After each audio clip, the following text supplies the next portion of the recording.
என்னத்த சொல்றீங்க? அப்போ வேலையை ரிசைன் பண்ண சொல்றீங்களா? என்ன மாப்பிள்ள பயந்துட்டீங்களா?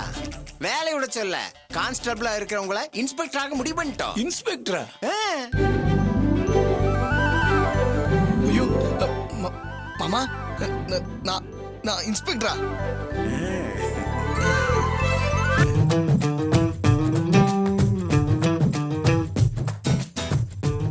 ஆமா மாப்பிள்ள, நாங்க முடிவு பண்ணிட்டோம். என்ன சார் பொண்ணுகிட்ட ஒண்ணு சொல்லியா? மாப்பிள்ள வாயை பொளக்குறாரு.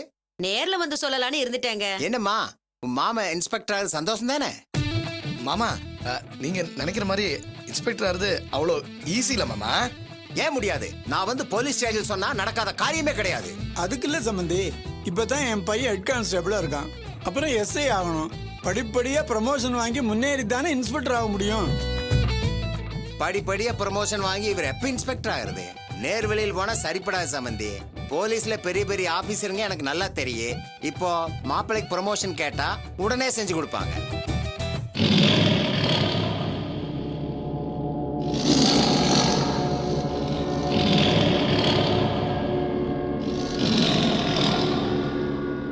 அப்பா, என்னம்மா? எனக்கு இது பிடிக்கலப்பா. என்னடா கண்ணு சொல்ற? எது பிடிக்கல? அதான்ப்பா, உங்க ரெக்கமெண்டேஷன்ல அவரை இன்ஸ்பெக்டர் ஆக்குறேன்னு சொன்னீங்கல்ல, அது எனக்கு பிடிக்கலப்பா. அப்படி செஞ்சா அவரை அவமானப்படுத்துற மாதிரி இருக்குல்லப்பா.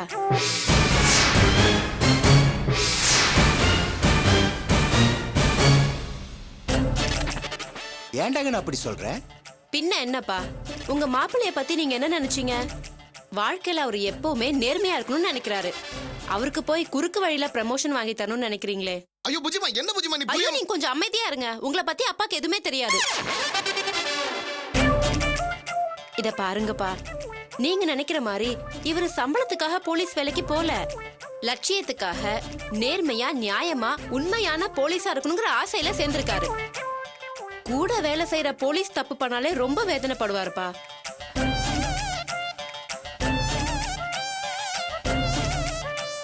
அப்படிப்பட்டவருக்கு போய் தப்பான வழியில ப்ரமோஷன் வாங்கி தர நினைக்கிறீங்களே? மனுஷன் யோசிக்கிறாரு. ப்ரமோஷன் புட்டுக்குச்சா? உன் புருஷனால ஃப்ரெண்டுக்கு ஹெல்ப் பண்ண முடியல, நீதாம்மா ஃபீல் பண்ண. நீங்க சொல்றது கரெக்ட் தான்ப்பா. ஆனா எதையுமே நேர்மையா நியாயமா சாதிக்கிறது தான் இவருக்கு பிடிக்கும். அடி பாவி, நான் எங்கடி அப்படி சொன்னேன்? இப்படித்தான் வாழணும்னு ஒரு கொள்கையே வச்சிருக்காருப்பா. அதை யாருக்காகவும் விட்டு தர மாட்டாரு. யாரு கொள்கை? எனக்கு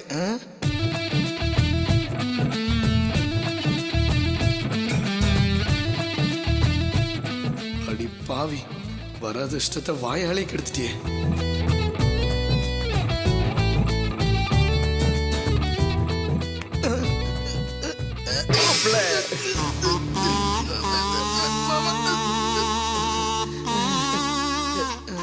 மாப்பிள்ள, உங்களை நினைச்சு எனக்கு பெருமையா இருக்கு.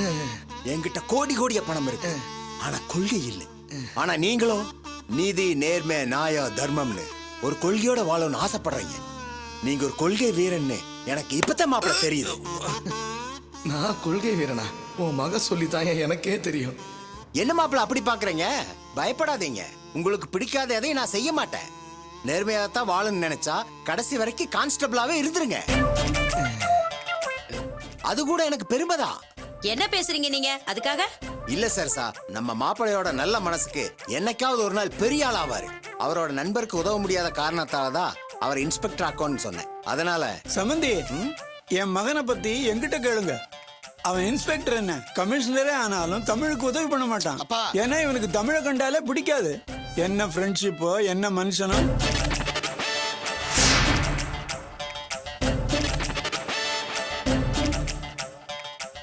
அதுவும் அவரோட நேர்மை தானே. யாருக்காகவோ பதவியை பயன்படுத்த கூடாதுன்னு இருக்காரு சம்பந்தி. இப்படி ஒரு மாப்பிள்ளை கிடைக்கிறதுக்கு நான் கொடுத்து வச்சிருக்கேன். இவரோட நேர்மைக்கு முன்னால எனக்கு நிக்கவே பயமா இருக்கு. மாப்பிள்ளை, மத்தவங்களுக்காக உங்க குணத்தை மாத்திக்காதீங்க. நீங்க இப்படித்தான் இருக்கோன்னு ஷியாமளா ஆசைப்பட்டான்னா அப்படியே இருந்துட்டு போங்க. ஏன்னா அவ சந்தோஷம் தான் எனக்கு ரொம்ப முக்கியம். மாப்பிள்ளை வரட்டுங்களா? அம்மா வரட்டடா கண்ணு. சம்பந்தி அம்மா வரணுங்க. வரேங்க.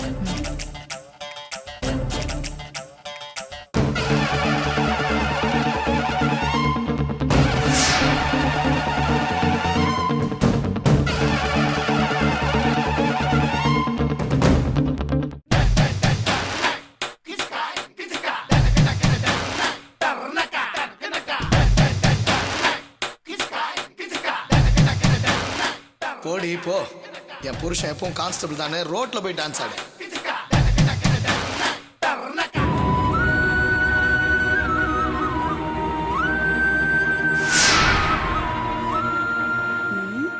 திடீர் பணக்காரி ரொம்ப யோசிக்கிற. கொழுப்பெடுத்த சீமாட்டிங்க சிக்கி சீரழிஞ்சா இப்படிதான் யோசிப்பாங்களோ? குப்புற விழுந்தவகிட்ட சௌக்கியமானு கேக்குறது தப்பு. மனசுக்குள்ளேயே ஐயோ பாவம்னு நினைச்சிட்டு போக வேண்டியதுதான். அப்பா கொதிக்குதே. என்னங்க என்னங்க,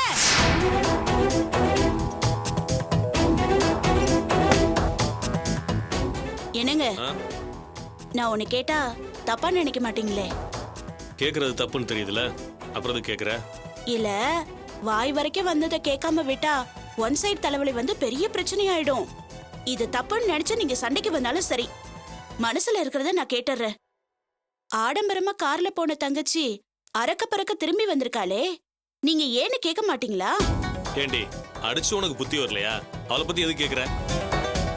அவ கெடா வெட்டி காது குத்துற விசேஷத்துக்கு வந்திருந்தா நான் எதுக்கு கேட்க போறேன்? போன இடத்துல அவளையே வெட்டி அனுப்பிட்டாங்களாமே, அதான் என்னன்னு கேட்டேன். என்னடி சொல்ற? என்னடின்னு என்ன கேட்டா? உங்க தங்கச்சி ஆடுன ஆட்டம் அப்படி. நீங்க அண்ணன் தானே, என்ன நடந்துச்சு, என்ன பிரச்சனைன்னு அவகிட்ட ஒரு வார்த்தை கேட்க மாட்டீங்களா? அதையே நான் கேட்கணும்? அதான் நீ இருக்கியே டிவி ரிப்போர்ட்டர் மாதிரி, என்ன பிரச்சனை நீயே சொல்லு. அதை ஏன் கேக்குறீங்க? கல்யாணம் தான் ஏதோ திருட்டுத்தனமா நடந்துருச்சுன்னா அதுக்காக ரிசப்ஷனே அப்படியே பண்ணணுமா? சும்மா சொல்லக்கூடாதுங்க. இன்டர்நேஷனல் லெவல்ல முதல்ல திருட்டு ரிசப்ஷன் வச்சது உங்க தங்கச்சியா தான் இருக்கும். ஏய் என்னடி உளர்ற? அவ எப்ப ரிசப்ஷன் வச்சா? நான் தான் திருட்டு ரிசப்ஷன் சொல்றேன்ல, அது எப்படி உங்களுக்கு தெரியும்? புருஷன்காரனை நையி நச்சரிச்சு ஸ்டார் ஹோட்டல்ல ஃப்ரெண்ட்ஸுக்கெல்லாம் பார்ட்டி கொடுக்கறதுக்கு ஏற்பாடு பண்ணிருக்கா. பார்ட்டி கொடுக்கறது உங்களுக்கும் எனக்கும் தெரியலன்னா பரவாயில்ல, நம்ம தூரத்து சொந்தம். வீட்ல இருக்கிற மாமனார் மாமியாருக்கும் இந்த விஷயம் தெரியாதான். இதுல உனக்கு எப்படி சந்தோஷம்? அங்க என்ன பிரச்சனையோ யாருக்கு தெரியும்? அதனால சொல்லாம விட்டுருப்பா. இத போய் பெருசா பேசிக்கிட்டு. அப்போ மாமியாருக்கு தெரியாம ஸ்டார் ஹோட்டல்ல டான்ஸ் போடுறது தப்பு இல்லைன்னு சொல்றீங்களா? உன் வேலையை காட்ட ஆரம்பிச்ச இனிமே இங்க இருந்தா பிரச்சனை தான் வரும். எங்க கிளம்பிட்டீங்க? நான் கேட்ட கேள்விக்கு பதில் சொல்லிட்டு போங்க. மாமியாருக்கு தெரியாம அவ பண்ணது சரியா தப்பா? இத தெரிஞ்சுக்கிட்டு இப்ப நீ என்ன பண்ண போற?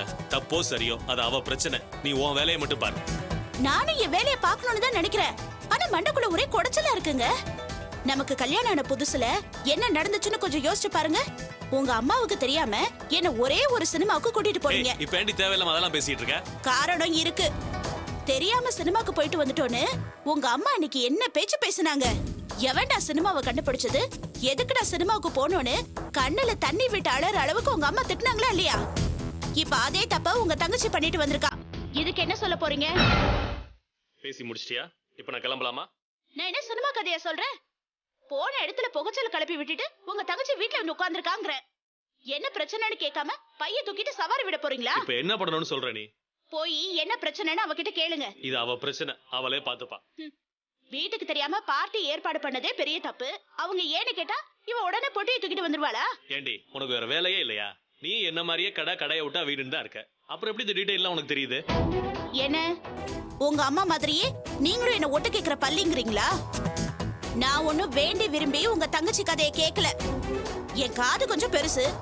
அம்மாவும் பொண்ணும் குசு குசுன்னு பேசிட்டு இருந்தது தானே வந்து என் காதுல விழுந்துச்சு. உனக்கு காது மட்டும் இல்லடி, வாயும் தான் பெருசு. கையும் காலும் பரபரன்னு இருந்துச்சுன்னா துவைச்ச துணியெல்லாம் அழுக்காக்கி திரும்பவும் தோவ. அதை விட்டுட்டு லாவணியா விஷயத்துல பிரச்சனை கிளப்பணும். என்ன பண்ணுவீங்க?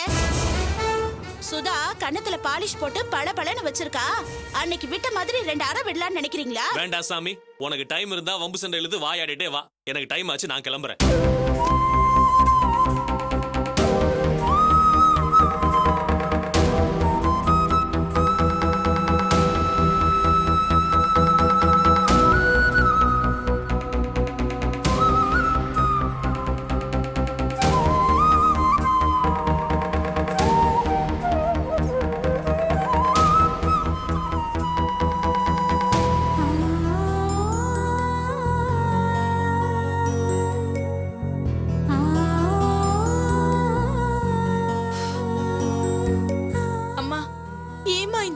இப்படி இருக்காரு? இங்க வந்தப்ப என்ன வான்னு சொன்னதோடு சரி. ஏன் என்னாச்சு, அங்க என்ன பிரச்சனைன்னு என்கிட்ட ஒரு வார்த்தை கூட கேட்கல. அவனை பத்தி தான் நான் சொன்னேனேம்மா. அவன் பொண்டாட்டி பொண்ணு மேல மட்டும்தான் அவனுக்கு பாசம் இருக்கு. நம்மள பொறுத்த வரைக்கும் அவன் எப்பவோ சாமியார் ஆயிட்டான். அவன் கேட்கலன்னா போறான், விடு.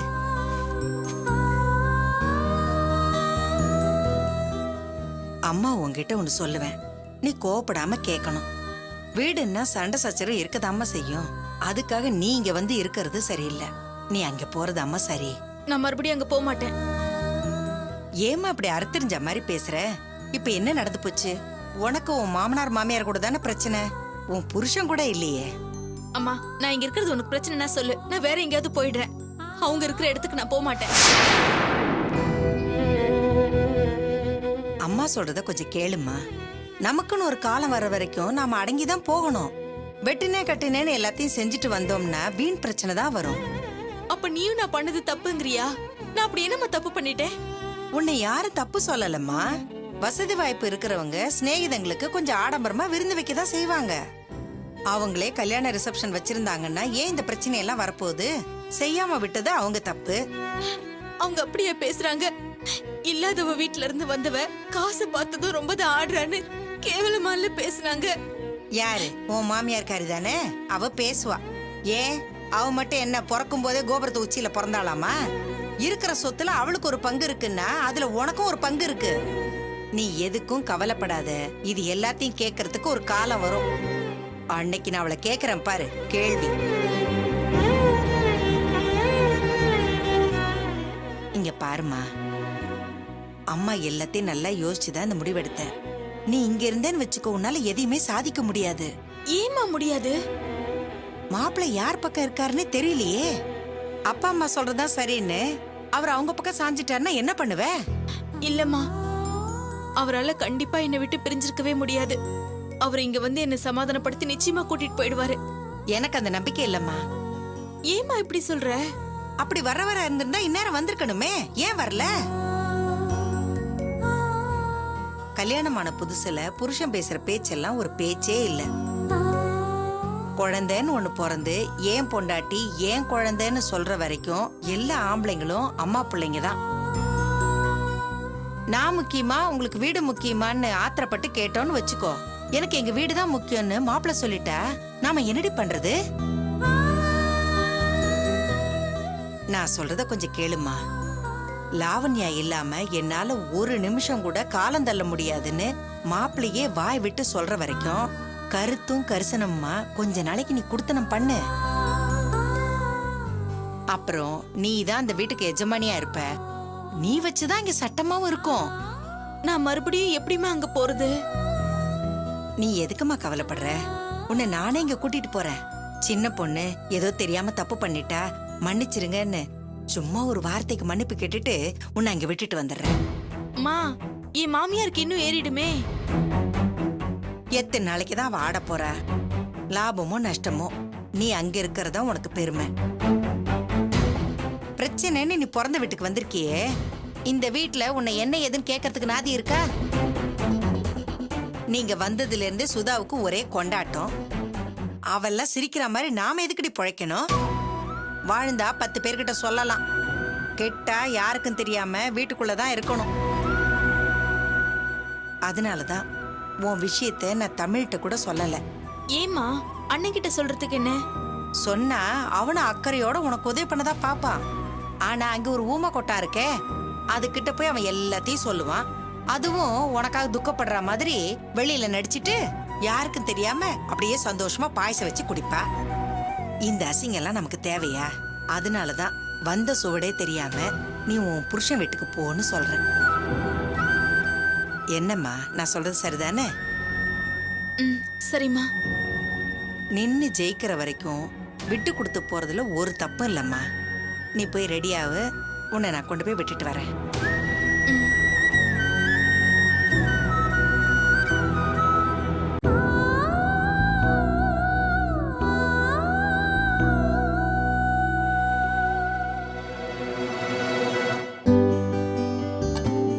துளசி ரெடியா?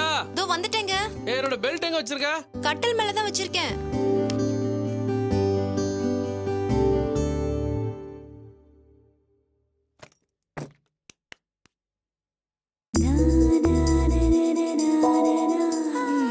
சூப்பரா இருக்கீங்க. மார்க்கெட்டிங் மேனேஜர் மாதிரி. Smart boy.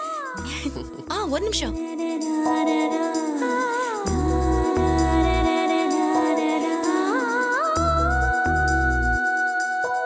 என்னங்க? என்னது? முதல் நாள் வேலைக்கு போறீங்கல்ல, அதான் காலையில கோயிலுக்கு போயிட்டு வந்தேன். உங்களுக்கு வேலை பார்க்குற இடத்துல எந்த பிரச்சனையும் வரக்கூடாது, மத்தவங்க பாராட்டணும், உங்களுக்கு ஜாப் சாட்டிஸ்ஃபேக்ஷன் கிடைக்கணும்னு சாமி கிட்ட வேண்டிட்டு வந்தேன்.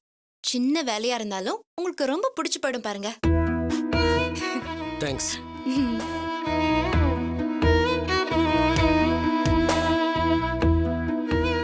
என்னமோ தெரியல துளசி, இன்னைக்கு தான் முதல் நாள் வேலைக்கு போற மாதிரியே இருக்குது. ஏன்? ஆமா, முந்திலாம் காலைல எழுந்துச்சு குளிச்சு பரபரப்பா ஆபீஸ்க்கு கிளம்பி போயின்னு இருப்பேன். இப்பதான் ஆபீஸ்க்கு போறது இல்ல, டச் விட்டு போச்சுல. இஷ்டத்துக்கு தூங்கி எழுந்துச்சு காலை நேரம் பார்க்காம இருந்துட்டு இப்ப திடீர்னு கிளம்பி போகும்போது ஒரு மாதிரி வித்தியாசமான ஃபீலிங்கா இருக்குது. ஐயா வீட்லயே வெட்டி ஆபீசரா இருக்கணும்னு முடிவு பண்ணிட்டீங்களோ? ஹலோ, யார பத்தினா பேசிட்ட? நாங்கெல்லாம் வேலைன்னு வந்தா ஃபயர் மாதிரி. என்ன இப்ப லேசா செல்ஃப் எடுக்கல, ஸ்டார்டிங் ட்ரபிள். அதான் இப்ப வேலைக்கு போக ஆரம்பிச்சிட்டோம்ல. வரட்டா? ஒரு நிமிஷம். ஃபயர் மாதிரி வேலை பார்க்கறவங்களுக்கு ரொம்ப பசிக்கும்ல, இந்தாங்க. என்னது இது? இதுல சோறு, குழம்பு, ரசம், பொரியல் எல்லாமே வச்சிருக்கேன். 2 வாழைப்பழத்தையும் வச்சிருக்கேன். மறக்காம சாப்பிடணும். காலேஜ் போற அவசரத்துல எதுக்கு இந்த தேவையில்லாத வேலை பண்ணுங்கிற? போற இடத்த சாப்பிட்டு போயிருப்பேன்ல. ஏன் இது நான் செய்யாம வேற யார் செய்வாங்க? ஓ, இதே மாதிரி ஜனக்கு ஒண்ணு நான் கேட்க ஆரம்பிச்சா என்ன பண்ணுவேன்? இன்னைக்கு மட்டும் இல்ல, காலம் முழுக்க உங்களுக்கு பிடிச்சது செஞ்சு தரதா நான் இருக்கேன். உங்களுக்கு வேணுங்கிறத கேளுங்க, அதான் எனக்கு சந்தோஷம்.